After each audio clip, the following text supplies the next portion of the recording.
Lo invito a que puedan abrir la palabra del Señor en 2 de Timoteo, capítulo 2, versículos del 14 al 26. 2 de Timoteo, capítulo 2, versículos del 14 al 26. Y damos lectura en el nombre del Señor.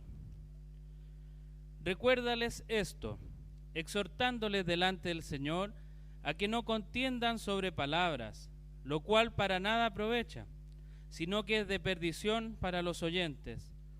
Procura con diligencia presentarte a Dios aprobado, como obrero que no tiene de qué avergonzarse, que usa bien la palabra de verdad. Mas evita profanas y vanas palabrerías, porque conducirán más y más a la impiedad.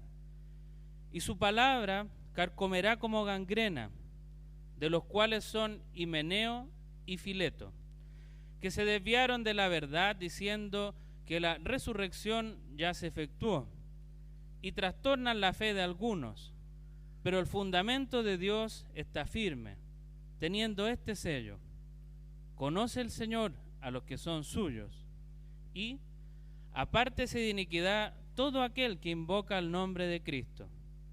Pero en una casa grande no solamente hay utensilios de oro y de plata, sino también de madera y de barro, y unos son para usos honrosos y otros para usos viles.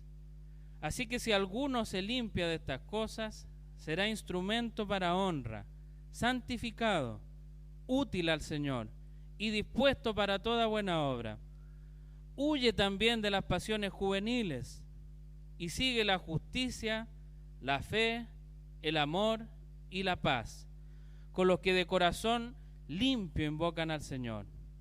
Pero desecha las cuestiones necias e insensatas, sabiendo que engendran contiendas, porque el siervo del Señor no debe ser contencioso, sino amable para con todos, apto para enseñar, sufrido, que con mansedumbre corrija a los que se oponen, por si quizás Dios les conceda que se arrepientan para conocer la verdad y escapen del lazo del diablo en que están cautivos a voluntad de Él. Amén. Lo invito a que hagamos una oración. Padre amado, Señor, gracias le damos por esta oportunidad que nos das de poder aprender de tu palabra, Señor.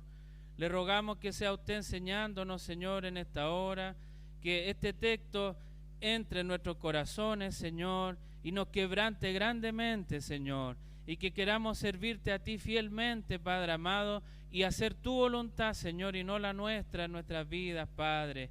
Guíanos tú, Señor, ilumínanos por medio del Espíritu Santo, Señor. Que sea el Espíritu Santo enseñándonos, Señor, en esta hora, iluminando tu palabra, Padre amado.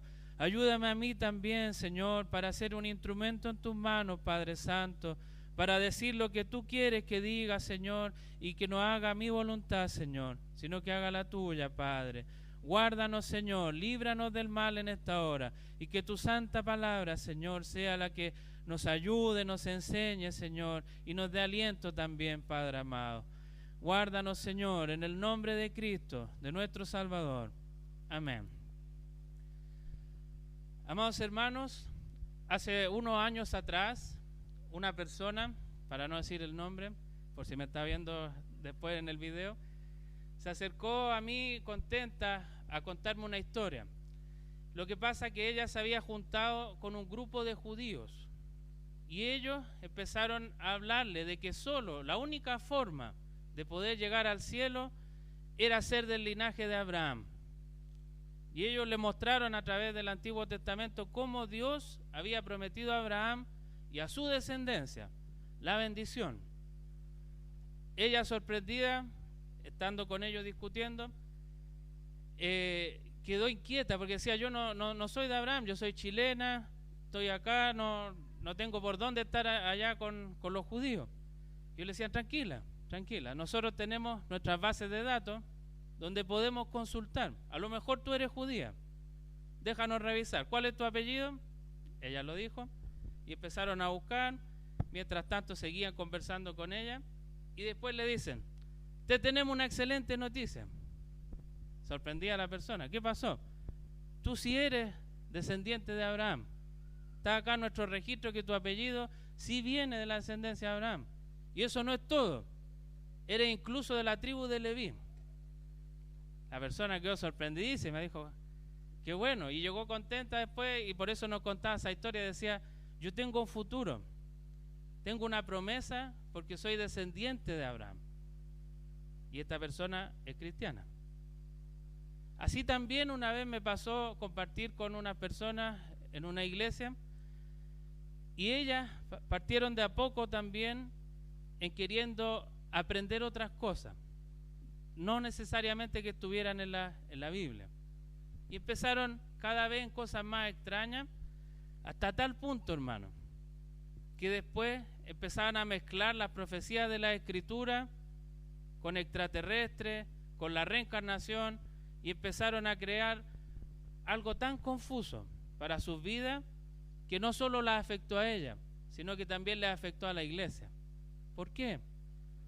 Porque ellas, en silencio, en los pasillos, cuando tomaban once, en los baños, en todos lados, iban metiendo esta enseñanza a los hermanos de esta iglesia, en silencio, y nadie decía nada.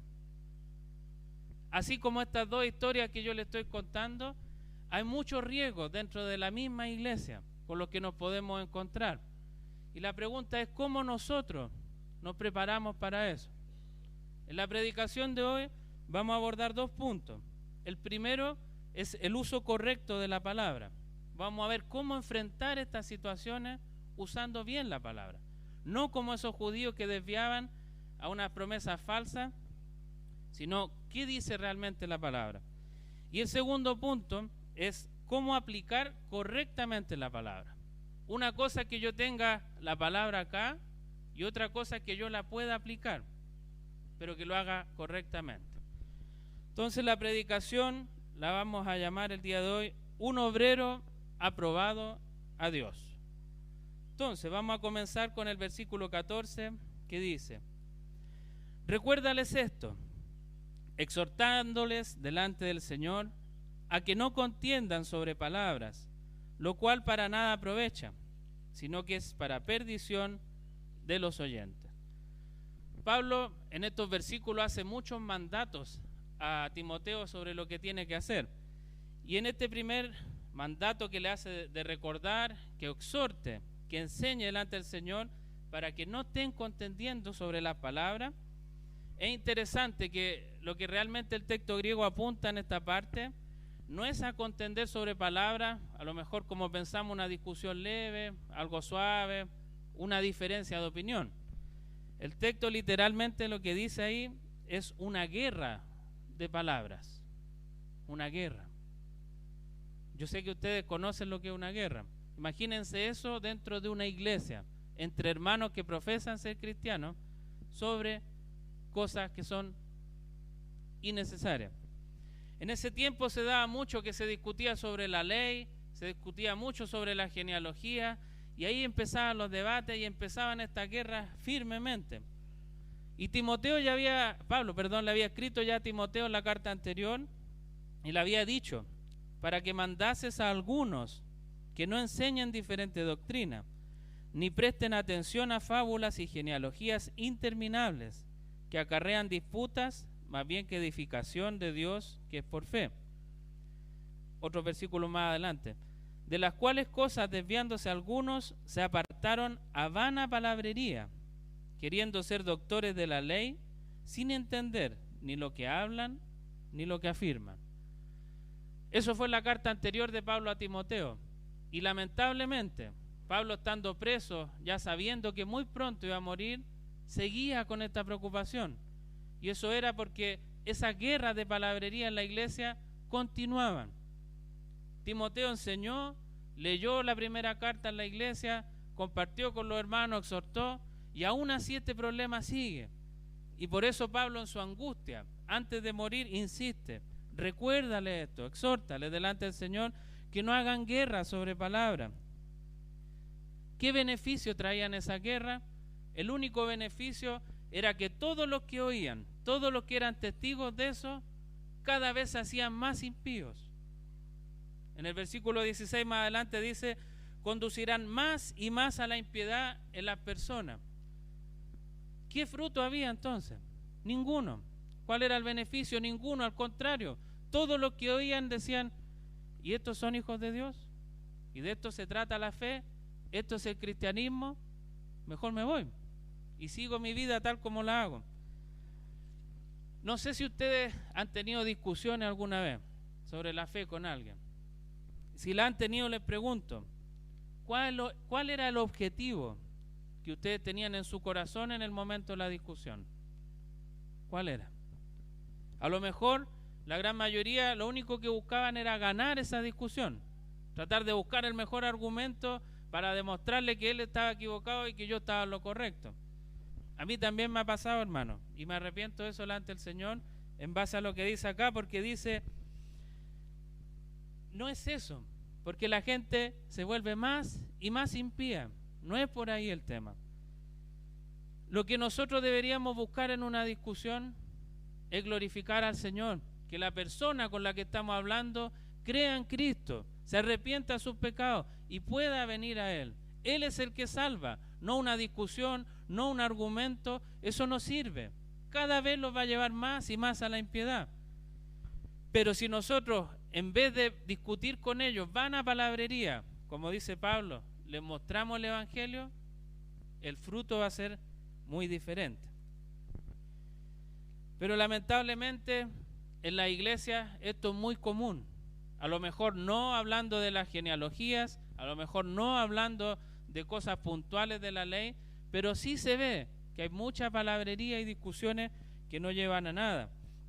Y el texto después continúa lo que dice Pablo, lo cual para nada aprovecha, sino que para perdición de los oyentes. Y aquí es interesante cuando habla de perdición de los oyentes. Lo que realmente quiere decir ahí es una catástrofe. No sé si ustedes han tenido, no sé si decir el honor, pero de estar en una catástrofe. Hay muchas catástrofes naturales. Acá en nuestro país nosotros tenemos los terremotos, en otros países tienen los tornados, etcétera, que son cosas naturales, que pasan de un momento a otro porque Dios lo quiere así. Pero hay muchas catástrofes que son creadas por los humanos, como por ejemplo, lo leíamos antes sobre la guerra de palabras. La guerra, cuando empiezan los países a enfrentarse entre ellos, a matar a todos por tener un poco de poder, eso es una catástrofe. Y acá Pablo nos está diciendo, ojo, en la iglesia hay guerra de palabras y esto es una catástrofe para los que oyen.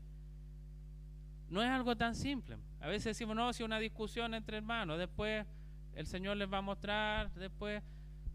Hermanos, es una guerra y deja catástrofe. Esas son las consecuencias cuando entramos en este juego de empezar a discutir por palabrería, no por el Evangelio de Cristo. ¿De qué otra forma, porque vamos a ver varias en este texto, cómo resguardarnos, qué es lo que podemos hacer en estos casos? Pero puntualmente, nosotros como Iglesia Cristo Eterno Redentor tenemos una confesión de fe, la Confesión Bautista de 1689. Esta confesión de fe no es la Biblia, eso lo tenemos que tener claro. La Biblia es la única palabra inerrante, donde no hay ningún error, porque Dios la inspiró. Y los hombres, hace muchos años atrás, 1689, se reunieron para tratar de hacer un resumen de la doctrina, con los textos bíblicos, para que sea de fácil estudio y de guía para todos. Para nosotros eso es como un escudo, hermano. Es falible, puede estar errado, pero es un escudo porque si tenemos alguna duda, un tema puntual, podemos recurrir ahí a los textos que cita la Escritura y buscar por nosotros mismos y decir, chuta, en realidad la promesa que le dio a Abraham no era que solo los hijos de Abraham físicos que tuvieran descendencia carnal iban a ir al cielo, sino que somos los verdaderos hijos de Abraham, los que creemos en Cristo, y gracias a eso somos llamados hijos de Dios. Ahí cambia la cosa. Entonces para eso nos ayuda la confesión. Y una vez yo pude presenciar con un pastor, él seguía con su iglesia la confesión de fe, pero él tenía un conflicto. No lo hacía cargo a la iglesia, decía, es un conflicto que tengo yo con el día de reposo. el cuarto mandamiento. Yo estoy de acuerdo con toda la confesión de fe, menos con ese punto. Pasó el tiempo, hermano, y el Señor le mostró por su palabra, por la Escritura, que él estaba errado. Y reconoció públicamente delante de su iglesia su arrepentimiento. Y dijo, hermano, yo estaba errado. La palabra es clara en lo que dice respecto al día de reposo, al cuarto mandamiento, y está de acuerdo con lo que dice la confesión. Y yo estaba errado. Nos puede pasar a nosotros, hermano. Podemos pensar que estamos mal o que la confesión está mal, pero la Escritura, por medio del Espíritu Santo, es la que nos revela la verdad. Entonces, vamos a pasar al versículo 15, que dice, procura con diligencia presentarte a Dios aprobado, como obrero que no tiene de qué avergonzarse, que usa bien la palabra de verdad. Acá venían muchas cosas a mi mente respecto a las evaluaciones. Yo sé que a lo mejor no todos, porque hay muchos jóvenes, pero la gran mayoría trabajamos y tenemos un empleador, el cual evalúa nuestro trabajo, si le gusta, no le gusta, si hay un aumento de sueldo, no hay un aumento de sueldo, y nosotros muchas veces estamos tensos. De hecho, a mí me toca mañana una evaluación, para que estén orando por mí. Uno se pone tenso y dice, ¿qué va a evaluar mi empleador? ¿Estará bien lo que yo estoy haciendo? ¿Estará mal? ¿Voy a estar avergonzado de mi trabajo porque él quería que hiciera 10 cosas y en realidad hice 2? Muchas veces nos preocupamos de eso. Pero acá Pablo está llevando a Timoteo mucho más allá. Porque le dice que tiene que presentarse delante de Dios. ¿Y cómo tiene que presentarse delante de Dios? Como un obrero aprobado, que no tiene de qué avergonzarse. Y yo me preguntaba, hermanos, nosotros como cristianos, ¿cómo estamos para esa prueba? ¿Cómo se sienten?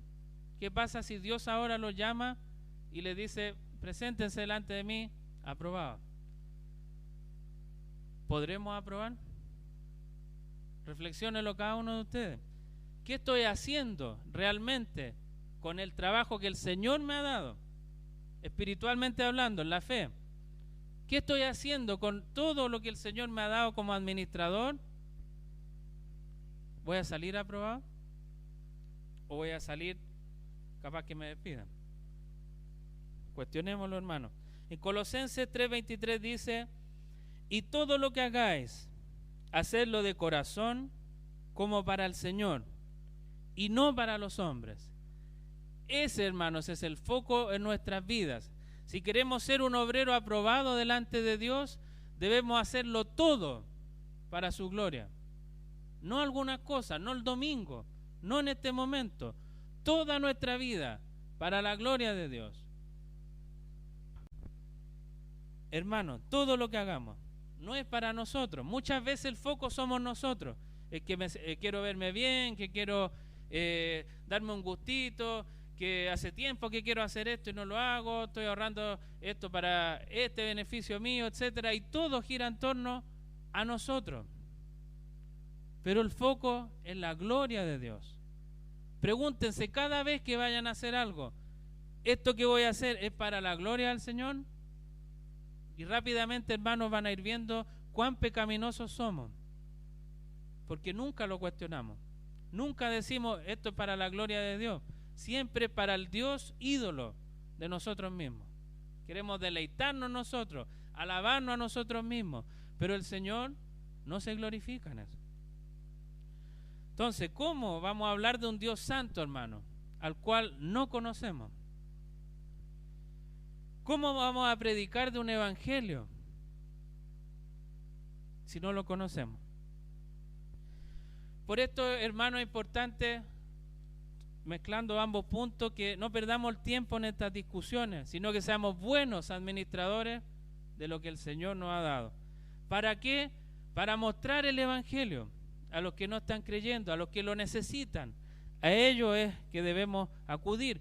Y no para nuestro ego, no para nuestro beneficio, no para decir tengo tantos hermanos que he conversado, no, para la gloria del Señor, para que sus hijos puedan conocerlo y se arrepientan de sus pecados. Ese es nuestro foco.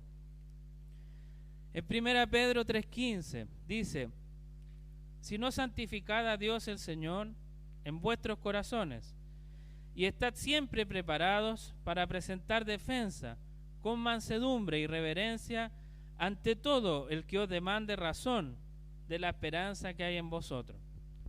Muchas veces nos quedamos en ese texto en el que hay que presentar defensa y nos preparamos y entramos un poco en el juego de entrar en una guerra. Acá el texto dice muy claro que tiene que ser con mansedumbre y reverencia. En el versículo 25 que vamos a ver más adelante, vamos a profundizar un poco respecto a la forma en que nosotros entregamos el mensaje. Pero Pablo fue muy claro en la exhortación que le dijo a Timoteo, y yo quiero compartírsela también a ustedes. También quiero exhortarlo en esta hora a que usen bien la palabra, amados hermanos. Estúdienla, aplíquenla, busquen su santificación, para que puedan, cuando Dios los llame, decir: fui un obrero fiel. Señor, no me avergüenzo de lo que hice por amor a ti. No me avergüenzo de cómo me entregué, sin importar si me escupían, si me insultaban, si estaba preso en un calabozo como lo vivió Pablo. Eso es lo que tenemos que esperar. Busquemos eso en la palabra. No nos busquemos más a nosotros, hermanos. Eso es lo que Pablo le dice a Timoteo. Yo estoy en esta condición y no me importa. Glorifico al Señor porque he podido presentarme como un obrero aprobado. Timoteo hace lo mismo. En lo que estás enfrentando, en esta guerra, en esta catástrofe, preséntate como un obrero aprobado, que no tiene de qué avergonzarse.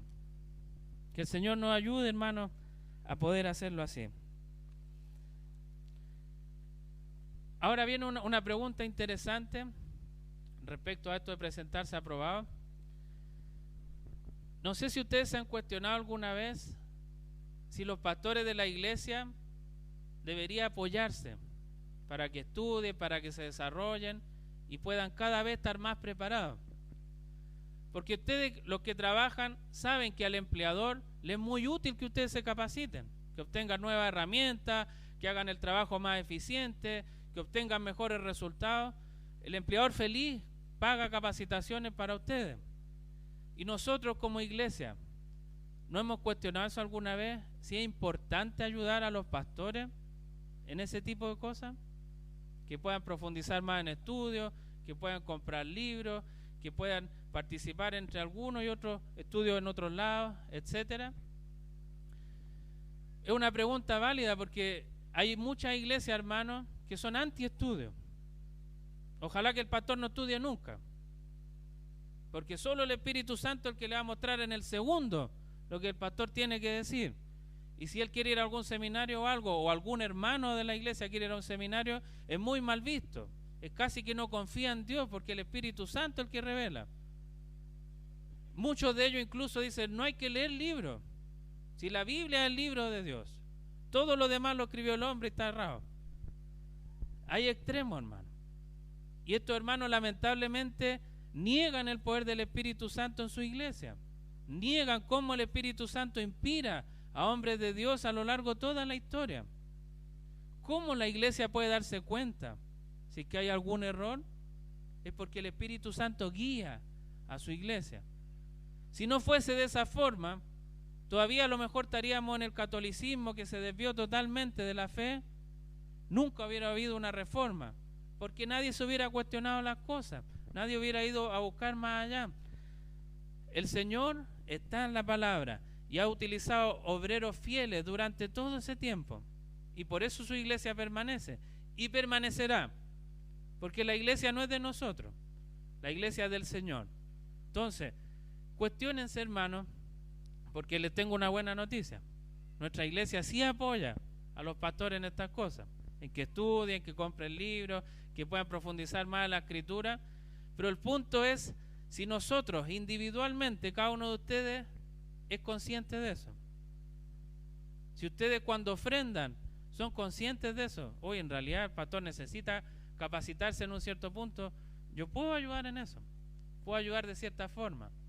A lo mejor no estamos ofrendando, A lo mejor no estamos dando diezmo porque no entendemos todo lo que la iglesia tiene que administrar. Y esa es una parte. Tener pastores que sean capaces, que puedan predicar la palabra y, como dice Pablo a Timoteo, que sean aprobados ante el Señor. Pasemos, hermanos, al versículo 16. Mas evita profanas y vanas palabrerías, porque conducirán más y más a la impiedad. Y su palabra carcomerá como gangrena, de los cuales son Himeneo y Fileto, que se desviaron de la verdad diciendo que la resurrección ya se efectuó, y trastornan la fe de algunos. Entonces estas discusiones dice que van avanzando como gangrena. Nosotros podemos llevarlo hoy en día al cáncer. No sé si usted ha tenido cáncer. Yo sé que muchos hermanos de la iglesia han tenido cáncer y han luchado con él, y otros hemos tenido familiares que están con el cáncer o que ya lucharon con cáncer, están o no están en este mundo. Lo que es claro del cáncer, que avanza muy rápido.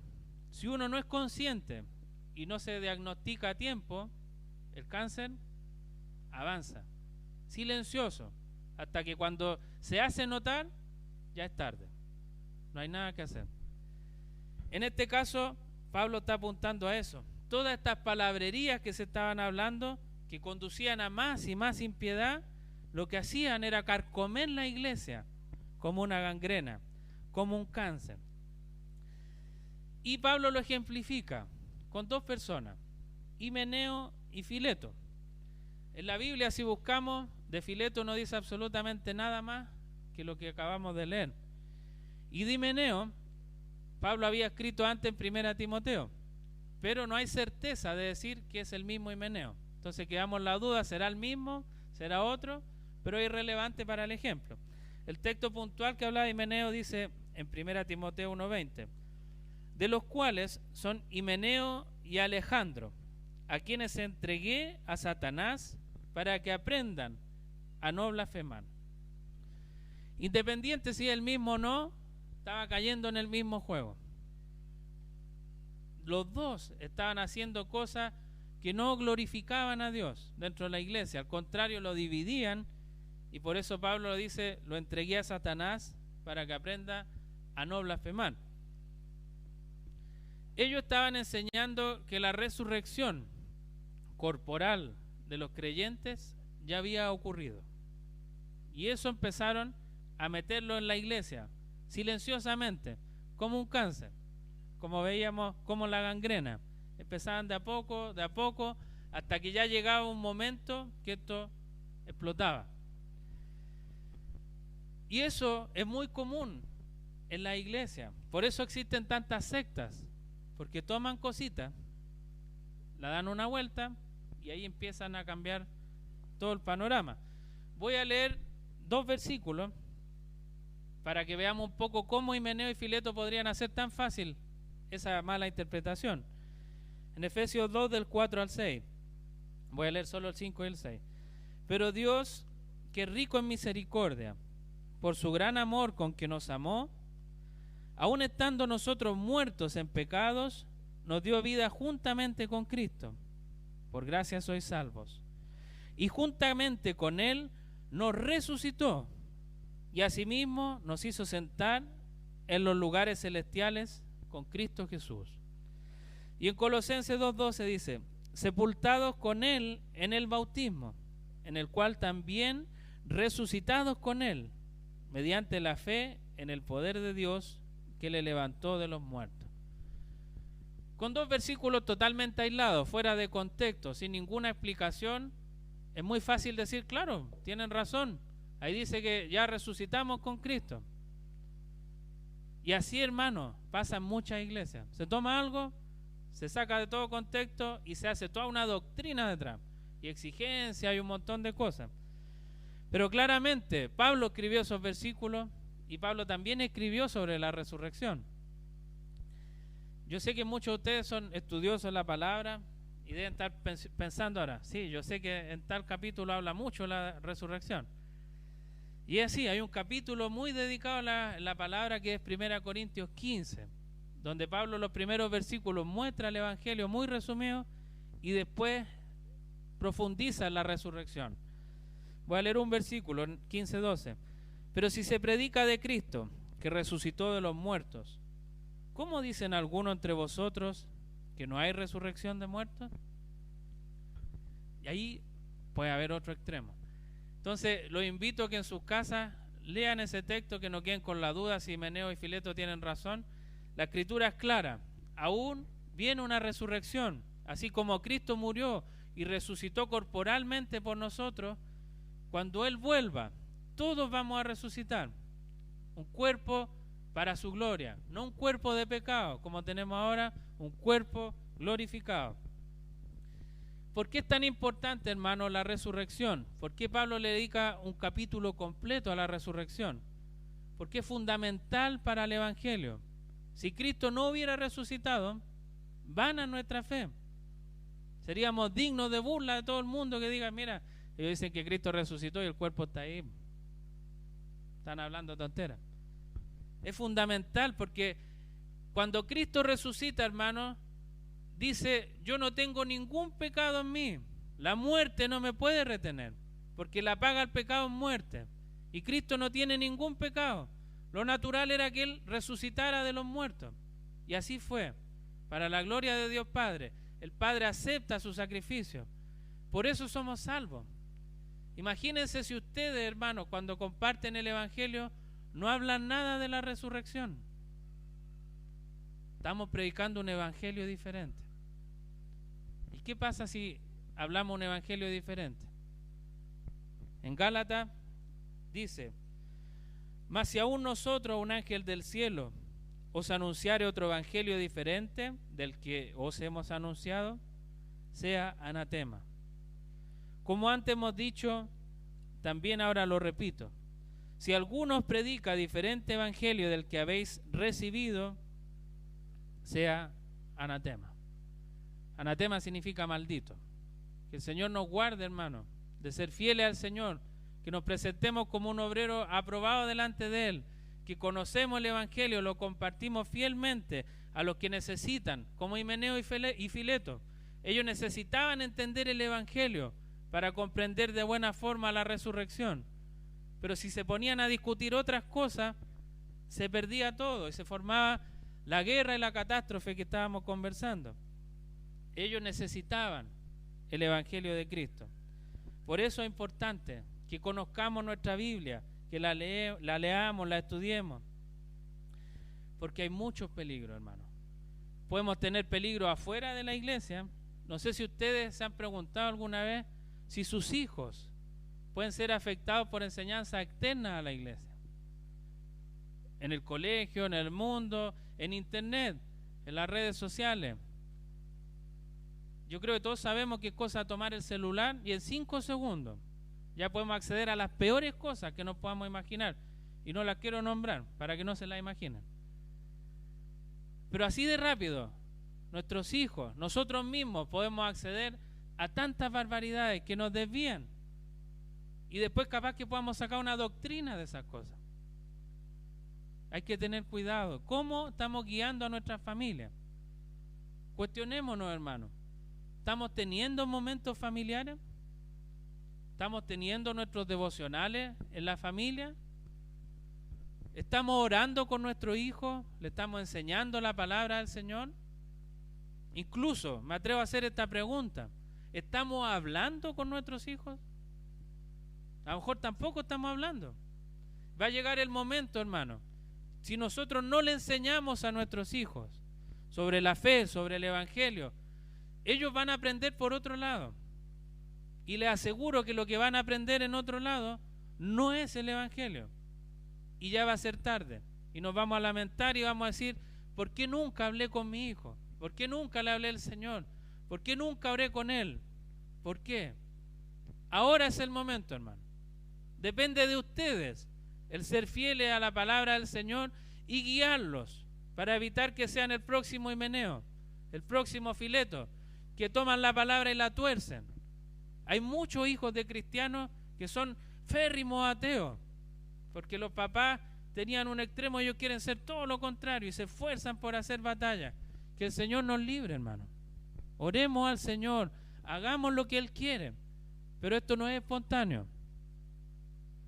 No es que yo lo pienso hoy día, sí, tengo que hacerlo, y pasaron 18 años y digo, no lo hice. El Señor tiene misericordia, puede hacer milagros, pero nosotros somos instrumentos de su hermano. Que el Señor nos guíe, hermano. Pero no solo están los peligros afuera, también están dentro de la iglesia, y no necesariamente de esta iglesia, porque nosotros compartimos con otros hermanos, escuchamos predicaciones de otros lados, participamos en diversas cosas, porque no somos una iglesia cerrada, entendemos que es el cuerpo de Cristo, y tiene muchas iglesias alrededor del mundo. El problema es que muchas que se llaman iglesias no son iglesias. Estuvimos viendo con mi esposa un documental, no lo alcanzamos a terminar, porque se refiere sobre la iglesia Hillsong.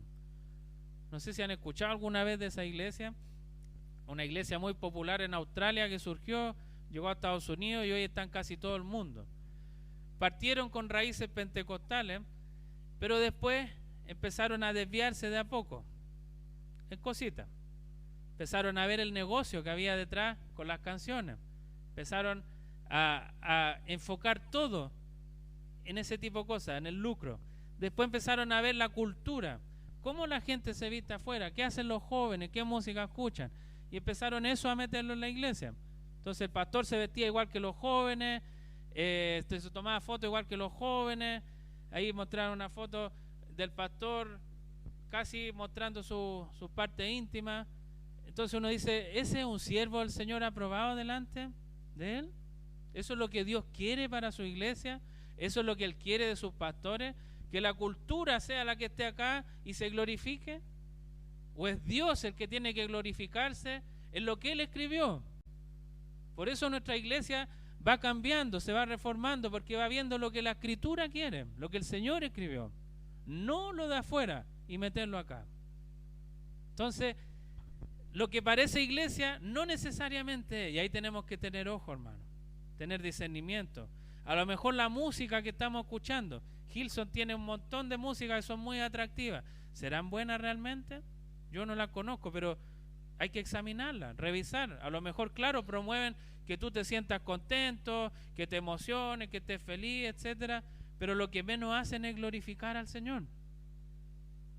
Entonces, si vemos, tenemos por todos lados invasión de cosas que van en contra de Dios. Y eso es lo natural de un mundo pervertido, que cayó en el pecado. Pero el punto es, ¿qué es lo que Dios quiere de nosotros? ¿Cómo nos cuidamos? ¿Cómo evitamos estos conflictos, esta palabrería? Y esa es la reflexión para ustedes, hermano. ¿Cómo estamos obrando en nuestro hogar para evitar esas cosas? ¿Cómo estamos obrando nosotros mismos? A lo mejor no tenemos hijos, pero nosotros estamos haciendo esas cosas. Estamos viendo cosas que no corresponden en internet. Cuestionémonos esas cosas y digamos, Señor, ¿estoy aprobado delante de ti con lo que estoy viendo ahora? Chuta, el Señor está en todos lados, hermano. En todos lados el Señor ve lo que estamos haciendo. No nos podemos ocultar. Entonces, Himeneo y Fileto fueron haciendo este daño enorme en la iglesia, esta catástrofe que estábamos hablando, y nosotros guardemos, hermanos, a nuestra familia, oremos por ella para que el Señor nos guíe y no caigamos en el mismo juego. El último versículo de la primera parte, el 19, dice: pero el fundamento de Dios está firme, teniendo este sello: conoce el Señor a los que son suyos, y apártese de iniquidad todo aquel que invoca el nombre del Señor. En el texto griego es más enfático aún, porque no dice el fundamento de Dios, dice el sólido fundamento de Dios. Mucho más allá. Hay dos fundamentos que está hablando la palabra acá. Primero, que el Señor conoce a los suyos. El Señor conoce a cada uno de los que son hijos de Él. Desde antes de la fundación del mundo, el Señor ya conocía a cada uno de los que serían sus hijos. No porque fueran a hacer algo bueno, no porque fueran bonitos o porque iban a ser influyentes, en ningún caso. Dios nos escogió por pura misericordia y amor, sin merecerlo, ninguno de nosotros. El Señor nos conoce. Qué mayor consuelo, hermano, de saber que a pesar como somos, el Señor nos conoció y nos predestinó para salvación, no por nosotros. Ese es un fundamento grande de la iglesia. El Señor nos conoce. Dentro de la iglesia pueden haber muchas personas, pero el Señor conoce a los que sí son sus hijos. Y el segundo fundamento es: apártese de iniquidad todo aquel que invoca el nombre de Cristo. Eso es lo natural de los cristianos: apartarse de la iniquidad, apartarse del pecado, buscar la santificación en el Señor constantemente en nuestras vidas, no lo contrario, pecar con todo lo que podemos y en algún momento apartarme de la iniquidad. Es al revés, hermano. Todo el tiempo apartarme de la iniquidad para buscar al Dios que me conoce. Esos son los dos sellos de un cristiano que está poniendo Pablo acá. El fundamento de Dios está firme. Conoce el Señor a los suyos y apártese de iniquidad todo el que invoca el nombre de Cristo.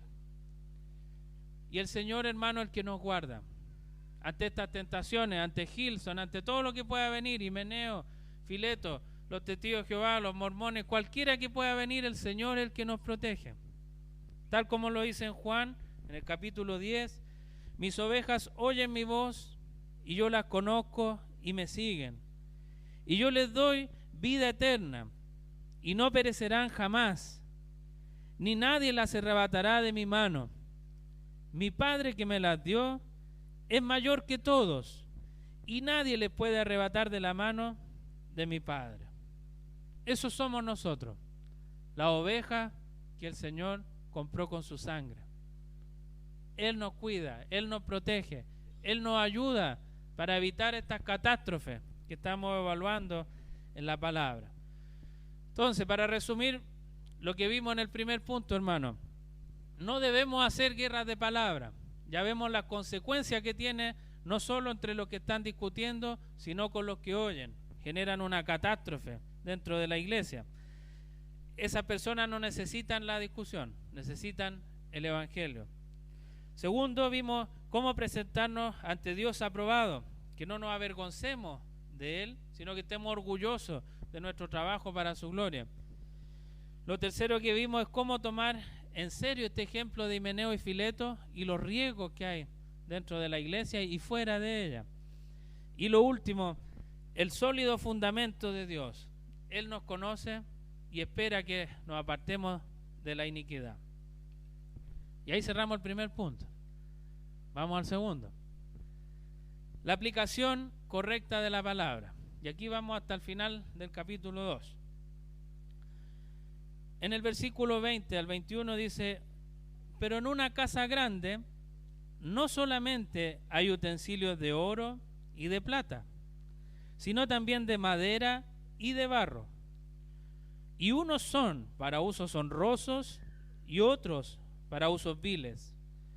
Así que si alguno se limpia de estas cosas, será instrumento para honra, santificado, útil al Señor y dispuesto para toda buena obra. Todos vivimos en algún lugar.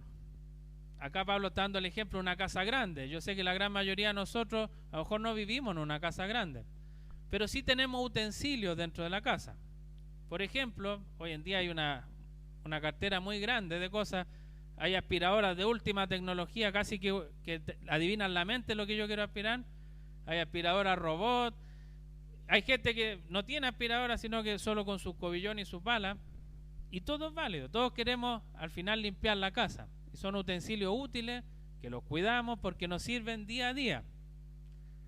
Pero también hay otros utensilios que son útiles, pero son desechables.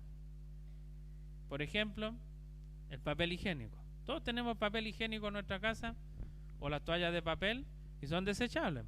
Las ocupamos y se botan. Y eso sería todo, no tiene mayor utilidad. Y acá Pablo está mostrando eso. Hay una casa grande donde hay algunos utensilios muy honrosos, de oro, de plata, pero hay otros que son de madera y de barro. Tienen su propósito que no es honroso, es deshonroso. ¿Qué es lo que te está tratando de mostrar Pablo? Esta casa de la que está hablando grande es la iglesia. Y dentro de la iglesia, los utensilios de honor no es que sean los hermanos que son más bonitos, los que están más visibles. Son todos los que son hijos de Dios. Ellos son los utensilios de honor, que el Señor los puede utilizar de cualquier forma. ¿Y por qué son de honor? Porque todo lo que el Señor quiera hacer con ellos es para su gloria. Pero por el otro lado están los de deshonor, los viles. ¿Y cuáles son esos?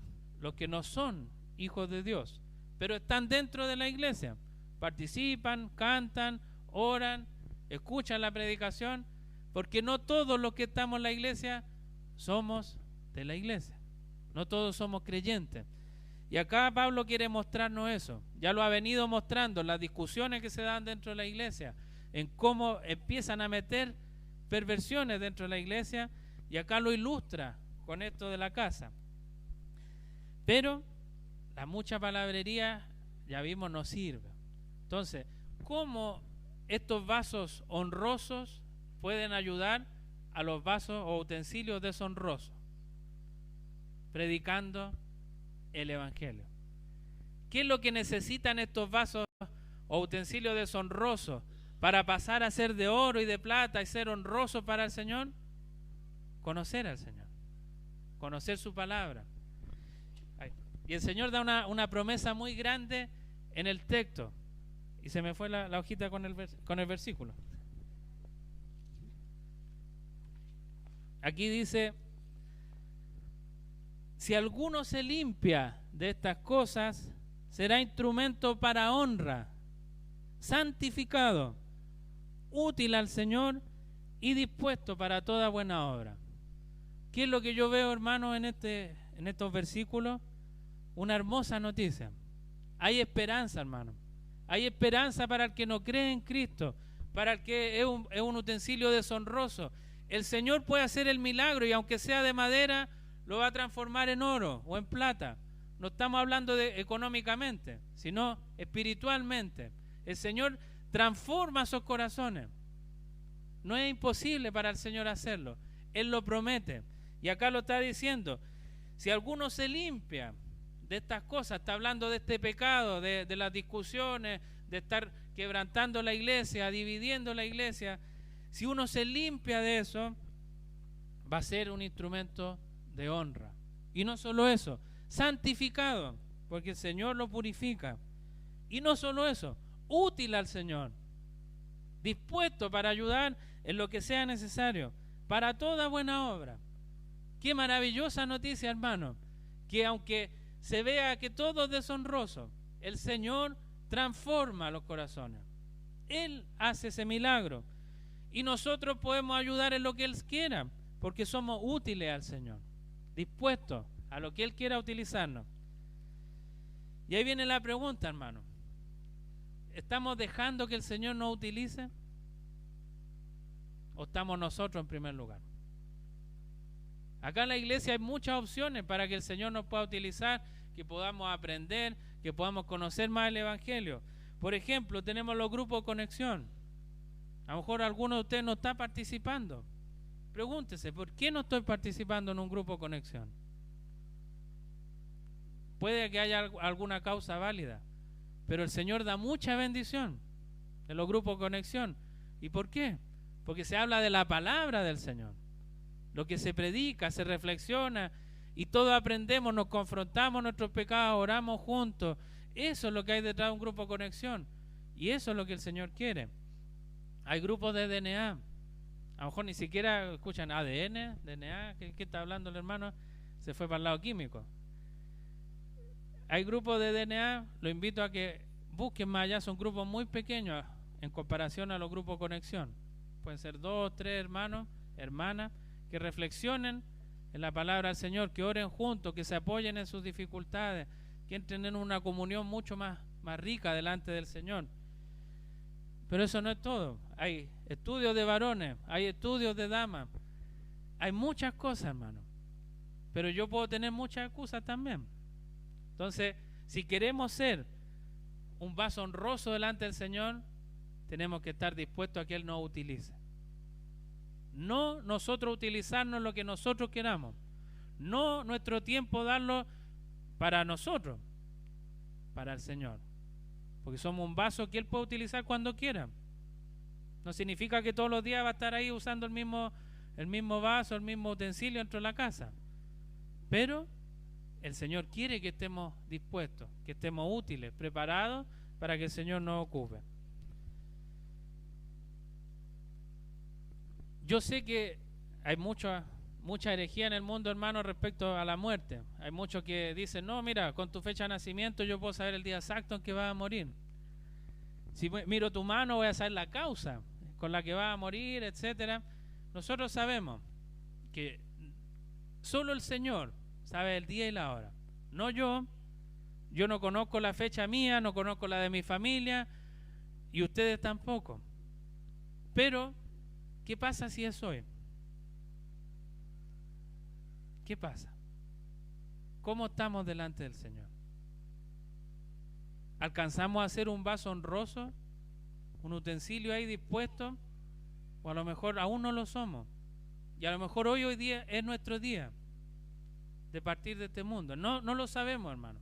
Pueden ser 10 años más, 20 años más, nadie lo sabe. Pero el punto es si yo estoy esperando eternamente. No, si me quedan muchos años.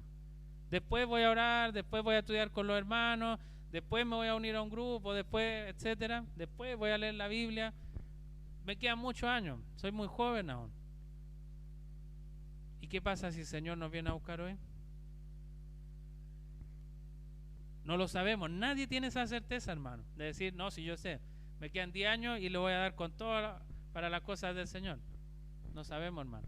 Por eso es importante y el llamado es hoy. Hoy el Señor puede salvar tu vida. Hoy el Señor puede convertir tu corazón de piedra a un corazón de carne. Que el Señor los ayude a arrepentirse de todos sus pecados y que lo miren a Él, el que vino y murió por nosotros en la cruz. Él dio su vida, derramó su sangre y resucitó de los muertos y está la gloria de Dios reinando y reinará eternamente por todos los siglos. Ese es el Señor que nos llama hoy día y dice, arrepiéntanse de sus pecados, sírvanle a Él, sean vasos útiles para mí, honrosos. Yo quiero que sean honrosos para mí, para mi gloria. Eso es lo que quiere el Señor. Hoy día es el día, hermano, para que se arrepientan de sus pecados y confíen en Él. No confíen en ustedes. El Señor quiere que confíen en Él. Que el Señor nos ayude. Vamos a hacer una breve interrupción en la predicación. Vamos a orar sobre esto para que el Señor nos aliente, el Señor nos ayude y retomamos nuevamente la palabra. Lo invito a que cierren sus ojos. Padre amado, Señor, cuánta necesidad tenemos de ti, Señor, en esta hora, de conocerte, Padre amado, de tener tu Evangelio Santo, Señor, en nuestros corazones, de que tú nos salves, Padre, de toda tentación, Señor, de todos nuestros pecados que hacemos todos los días, Señor. Sea tu sangre preciosa limpiándonos, Señor, de toda maldad, de todo pecado, Señor, y veamos la urgencia de que hoy podemos partir de este mundo, Señor, y no hemos compartido el Evangelio con nadie, Señor. A lo mejor con una persona, con 20, con 100, y aún así no es suficiente, Padre. Ayúdanos, Señor, a llevar tu mensaje y gozarnos con ellos también, Señor. ¿Cuánto nos gozamos a veces con cosas tan banales, Señor, y lo compartimos con todo el mundo felices? Pero no compartimos la mejor noticia, Señor, que es conocerte a ti, que tú nos salvaste de una perdición eterna, Padre. Tú, Señor, diste tu vida por nosotros. Alienta nuestros corazones, Señor, para que queramos llevar tu palabra de todo corazón a los que la necesitan, Señor, a no ser instrumentos de división en la iglesia, sino de ser de bendición. Ayúdanos, Señor, que necesitamos de ti. Y síguenos guiando, Padre, en esta hora. En el nombre de Cristo nuestro Señor. Amén. El versículo 22, amado hermano, continúa con una advertencia fuerte. Dice, huye también de las pasiones juveniles y sigue la justicia, la fe, el amor y la paz, con los que de corazón limpio invocan al Señor. Pero desecha las cuestiones necias e insensatas, sabiendo que engendran contiendas. Yo los veo, hermanos, de acá, tengo el privilegio de verlos a todos, ustedes no se ven cómo es estar acá, y todos se ven hermosos, hermanos, todos se ven muy jóvenes. Entonces esta advertencia es para todos ustedes, porque es para los jóvenes.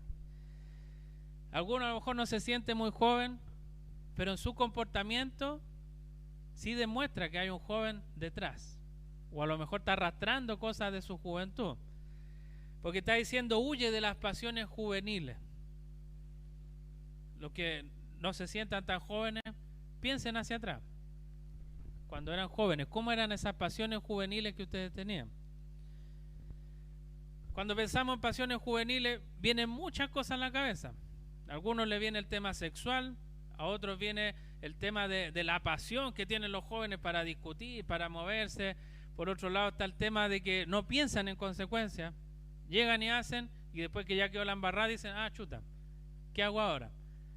Son características de los jóvenes que siempre son impulsivos para todo tipo de cosas.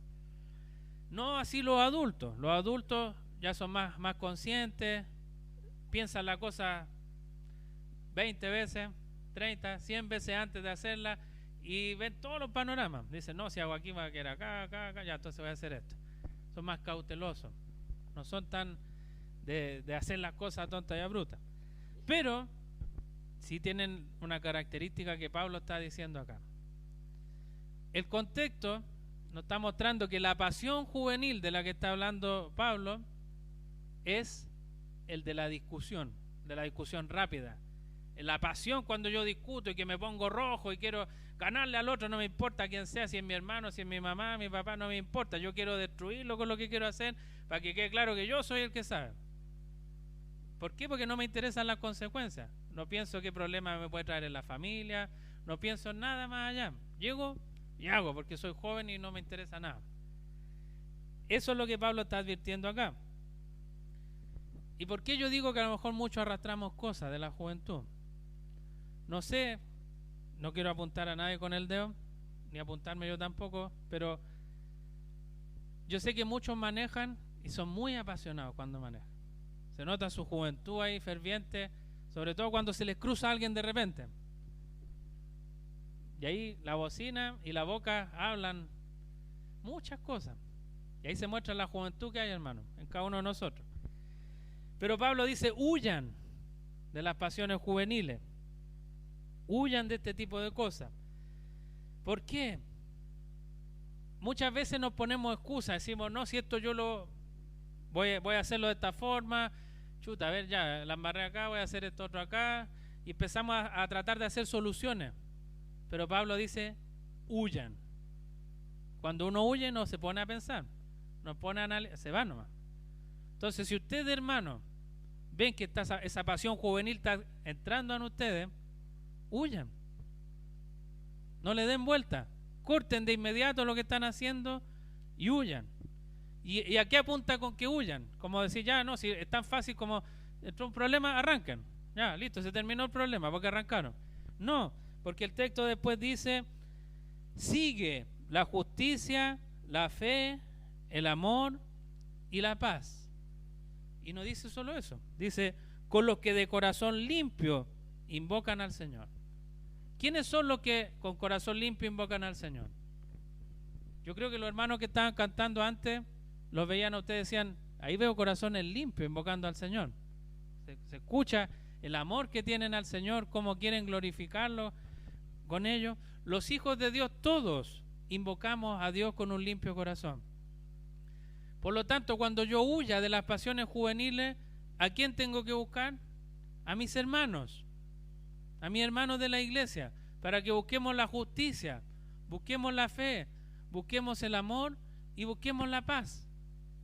A lo mejor yo no soy el mejor en la justicia, pero a lo mejor mi hermano sí es el mejor en la justicia. A lo mejor yo no soy el mejor en la paz, pero otro hermano es bueno en la paz. Nosotros muchas veces nos justificamos de nuestro actuar. No, yo soy así, el Señor me hizo así, por eso enojón, por eso aquí, por eso allá. Pero no, el Señor no quiere eso. Quiere que huyamos de ese tipo de actitudes y busquemos la comunión en la iglesia, con los hermanos, y busquemos juntos la justicia, busquemos juntos la fe, busquemos juntos el amor y busquemos juntos la paz. Eso es lo que el Señor está buscando que hagamos dentro de la iglesia, con los hermanos, con los grupos de conexión, con los DNA, entre los hermanos, entre las hermanas. Entonces ahí vemos cómo el Señor ha enriquecido esta iglesia con tantas opciones de bendición, de acompañamiento. ¿Para qué? Para huir del pecado. ¿Se acuerdan cuál era el sello que el Señor había dado? Que los hijos de Dios se apartan de la iniquidad. Que el Señor nos ayude en eso. Y lo último, hermano, yo sé que ha sido un poco largo, pero ya esta es la parte final. Los últimos 3 versículos dicen: porque el siervo del Señor no debe ser contencioso, sino amable para con todos, apto para enseñar, sufrido, que con mansedumbre corrija a los que se oponen, por si quizás Dios le conceda que se arrepientan para conocer la verdad y escapen del lazo del diablo, es que están cautivos a voluntad de él. Aquí volvemos a lo que recién conversábamos. ¿Cuántos de nosotros somos contenciosos? Que nos gusta generar problemas, generar de divisiones dentro de la iglesia. Y escúchense cada uno de ustedes, hermanos, cómo habla. Porque muchos a lo mejor dicen lo que les decía: yo soy enojón. Ya me conocen, ya saben que yo reacciono rápido, que me enojo y pongo cara fea. Y lo dicen en tono como de advertencia, pero por el otro lado como que hubiera un orgullo en eso. Como, no, yo soy el enojón, así que todos los hermanos tienen que conocer, no, él es el enojón. Y no es algo para sentirse orgulloso. Al contrario, nosotros deberíamos decir lo mismo, pero buscando la gloria del Señor. Si nosotros sentimos que somos enojones, que somos contenciosos, pidámosle al Señor que nos ayude.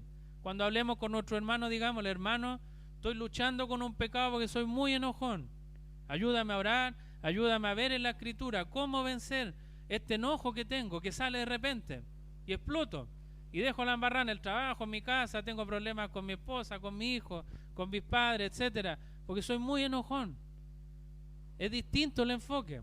Ya no hay un orgullo de mostrar un pecado, sino que busco la ayuda, el arrepentimiento, que el Señor sea el que toque mi vida. Cuestionémonos eso, hermano, porque muchos somos contenciosos y no somos amables con todo. A veces es fácil con la gente que nos trata bien, que nos da cariño, que nos da regalos, ser amable. No, este hermano es tan amable, ¿cómo no le va a dar un abrazo? Pero ¿y qué pasa con el hermano que no es tan amable? ¿Y qué pasa con el vecino que tiene la música hasta las 6 de la mañana el otro día? Y justo tengo que venir a la iglesia. ¿Y qué pasa con el que casi me choca? ¿Y qué pasa? Y empezamos a cuestionarnos y nos damos cuenta, hermanos, que no somos amables con todos.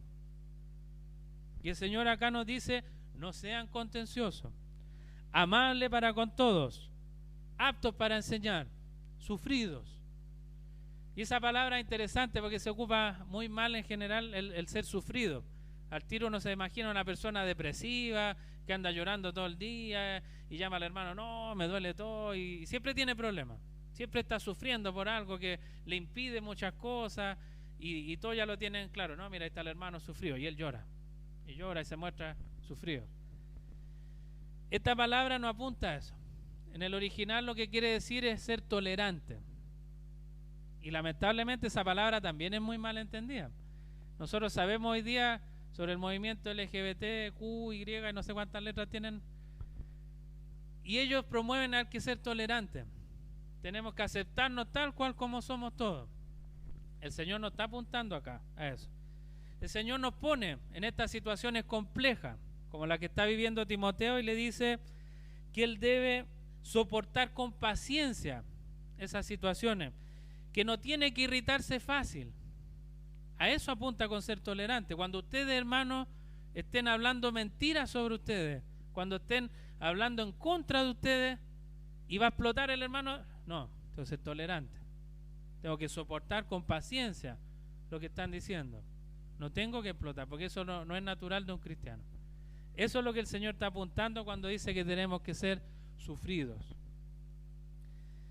¿Y de qué forma entonces corregimos a la persona que está errada, que está generando esta palabrería en la iglesia? ¿De qué manera? El texto lo dice, con mansedumbre. Corrija a los que se oponen. Por si quizás Dios les conceda que se arrepientan y conozcan la verdad. Entonces hay que hacer con mansedumbre la conversación y con un enfoque claro. Porque dice que a lo mejor Dios les va a conceder que se arrepientan y conozcan la verdad. Esos dos términos están en el Evangelio. Las personas van a conocer la verdad en Cristo y se van a arrepentir de sus pecados. Esa es la manera de corregir el error que hay dentro de la iglesia. Que el Señor nos ayude. Hay harto trabajo, harto que tenemos que hacer, pero el Señor es el que hace los milagros.